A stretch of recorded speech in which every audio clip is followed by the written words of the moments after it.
folks, is one of the biggest names in hip-hop music. He's also an actor, and currently you can see him in the film Halloween H2O. Please welcome LL Cool J.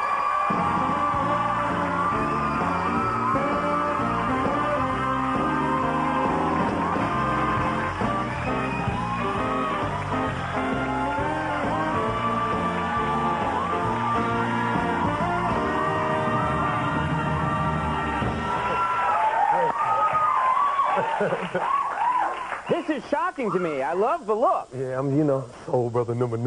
No, just a little hot-buttered soul. Yeah. I just feel good. It's time to just lose all that and just move on. This is great. What do you polish that up before you go out? Polish it up, shine it up, baby. Get it nice and shiny, nice and clean. Is that daily maintenance? How does that work? Daily, baby. It's still growing. Right. Still growing. Oh, yeah, no. Yeah, I feel good, yeah.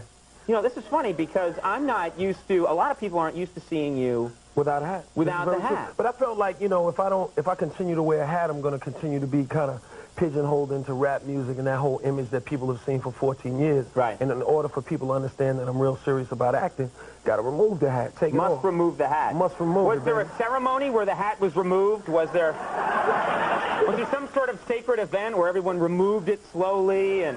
Yeah. It was real slow. It was like a bar mitzvah. I just went Very cool. All right, well... Very cool.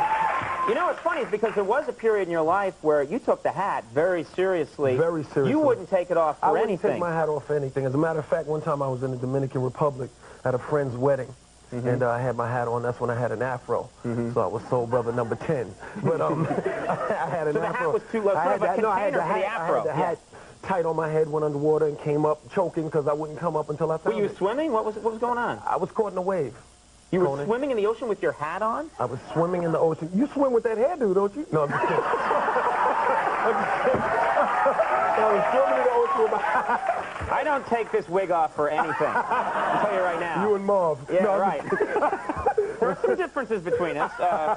So you wouldn't take it off then. Weren't women ever saying to you, like, come on, take off the hat? Yeah, but I made them just forget about that, baby. Don't worry about that, baby. Concentrate on this, baby. Okay. All right. We'll move on then. You know what's funny? I never bump into celebrities. I never do. I never bump into celebrities. Right. I do hear on the show when we have celebrity guests, but I never really bump into them, and a couple Maybe when they come on stage and say hello, you're like, oh, pardon me. I kind of body slam them. But a couple of weeks ago, I go to the airport to get my flight out to L.A. to do some business out there, and the flight's delayed, and they say, why don't you go wait in this room right here? And I walk in, and I'm sitting there all by myself. All of a sudden, you and a couple of guys, you with your entourage. Posse. Sorry. How does one get a posse, by the way? By getting an entourage and calling them a posse. Okay. Well, you guys walk in, and there's a couple of you, and I said, hey, and we talk for a second, and I say, you know what, I hear this flight's delayed for a couple of hours, and I'm sort of bummed about that, and you said, don't worry, because we are going to have fun, Conan. Right. And then you take out a computerized chess game. I'm not kidding. It's very true. They said a computerized chess game, and you and someone in your entourage, posse, start playing chess, and every time... When I say we, you're going to have to fun. You expected me to pull out like a big boombox and be like... See, that's the problem. I know what you were thinking, Conan. I was thinking we were going to have some fun. I've never had fun, yeah. So then you wouldn't pull it out, so I had to pull it out, We started playing chess. Yeah, and you started playing chess, and every time I started to go like, so L-Hug, you'd be like... And it was a computerized game, so every, 3 minutes I'd hear, illegal move. Well, I didn't say I was Kasparov yet. We're just starting. I just love that, though. Anyway. I get confused with checkers sometimes. No, I'm just kidding. Well, I kept quiet, though, didn't I? Yes, I kept you my mouth did. shut. Yes, you did. Now, let's talk about Halloween H2O. I'm sure I have not seen this movie, but I'm just betting it's a Halloween movie. I'm betting you die. I don't know. That's just because you think the brothers always die in the movies. In the horror movies, brothers always die.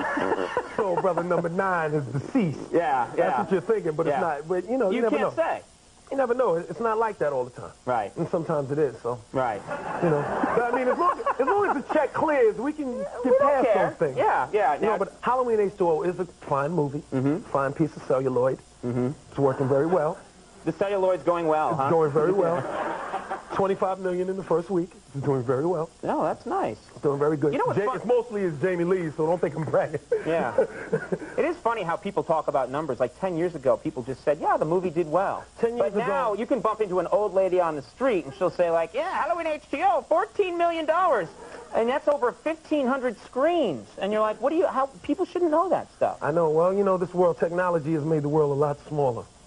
But you know that because you heard, illegal move. It bothered me a little bit. Did you hang out with the guy who plays Mike Myers much in the movie? Yeah, I hung out with him a little bit, but the strange thing about it is he doesn't talk a lot. He doesn't say anything. He never takes the mask off, and after the show was over, when the movie was done, and we wrapped, he just disappeared.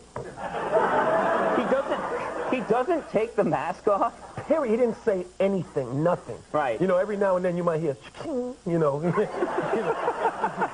Mike, everything cool? Sing. You should have tried to get him to play some chess with you, you know? Please. Yeah. Checkmate. Did you, you know, I was flipping through your book today, looking for different stories and stuff like that, things I could try and embarrass you with. And, and someone told me that there were two versions of your book, I Make My Own Rules. There are two versions in the bookstore. Well, there's actually 4 versions now, because there's the clean version, there's the adult version, and then there's the paperback clean version, and the paperback adult version. So there's 4 versions. Right, so when it gets to book on tape, I'll be there'll be the clean book on tape. 9. Yeah, yeah. So what was is that the publisher said you had to do a clean version? No, not at all. As a matter of fact, I mean, in reality, the adult version sold a lot more than a version suitable for general audiences. I would have guessed that, yeah. You know how people are freaks. There's no need of lying. But, I had my guy get the dirty freaky, version. Yeah. Real freaky. They want the I want the dirt. I want the nasty version. Yeah. Sign this one for my son, but I want the nasty version. You know, people are a trip. But actually, what it is I just felt like there are a lot of young kids who watch me as well. So let me give them a book minus some of the darker moments. Right. And you know, let them read that one. That's a nice thing. As long as those kids. You know, because when those, you know how kids are. When they find out there's a dirty version, I know when I was a kid, I'd have done anything I could to get the dirty version. When I was a kid, I was skewed towards freaky as well. Yeah. But I'm feeling you, though. I know what you mean. But I still felt like... You're feeling me? What? You're feeling me? Oh, no. Now, hold up, Tony. Hold up, Tony. I'm sorry. I'm down with a lot of slang, but you've crossed the line. That was dope of you. That was very dope of you. I was the voice on the electronic chess. I remember that. No, you were the voice on Soul Brother number 9. No. Well, we going to be hanging out at any airports anytime soon, or is it over? Why not? All right. Why not? Let's hang out. Let's have fun. Yeah. Let's do lunch. It was really fun. It was really fun running into you, though. What's the matter? Why'd you shake my hand like that? Like what? That little thing you did. We weren't doing a lot of that at the O'Brien What are you house doing? when I was growing up. Wait a minute. What am I doing? Show me. What? Stop that. And that. What's wrong with that? The Three Stop Stooges. You don't know slang. What do you mean? Look at this. Yeah, and then you go like this. And then you go like this. That's how you do it. That's how they do it. Yes.